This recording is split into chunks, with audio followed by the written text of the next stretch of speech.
গাজা উপত্যকা থেকে 4 জন ইসরায়েলি জিম্মিকে উদ্ধার করার খবর বিশ্ব গণমাধ্যমে ফলাও করে প্রচার করা হলেও অনেকটাই আড়ালে থেকে যাচ্ছে এদিন ইসরায়েলের গণহত্যা চালানোর বিষয়টি।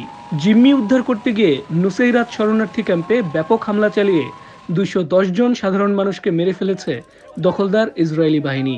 এছাড়া আহত হয়েছেন 400-রও বেশি ফিলিস্তিনি।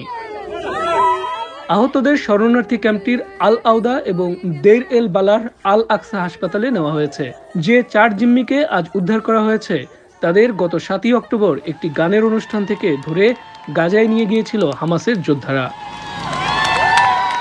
এই 4 জনকে দিনের বেলা চালানো অত্যন্ত জটিল অভিযানের মাধ্যমে উদ্ধার করা হয়েছে বলে দাবি করেছে ইসরায়েল। অভিযানটি চালিয়েছে ইসরায়েলি নিরাপত্তা বাহিনী ও পুলিশের সদস্যরা। 4 জনকে নুসেইরাতের আলাদা দুটি জায়গা থেকে উদ্ধার করা হয়। জিম্মিদের উদ্ধারের সময় নুসেইরাতে জল, স্থল ও আকাশ 3 দিক থেকে হামলা চালানো হয়।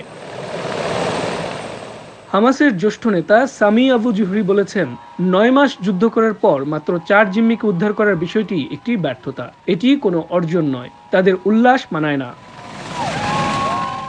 ইসরায়েলি প্রতিরক্ষা বাহিনী জানিয়েছে উদ্ধারকৃতরা হলেন 25 বছর বয়সী নোয়া আরগামানি, 21 বছর বয়সী আলমোখ মিরজান, 27 বছর বয়সী আন্দ্রে কোজলোভ ও 40 বছর বয়সী সোলমি ঝিভ।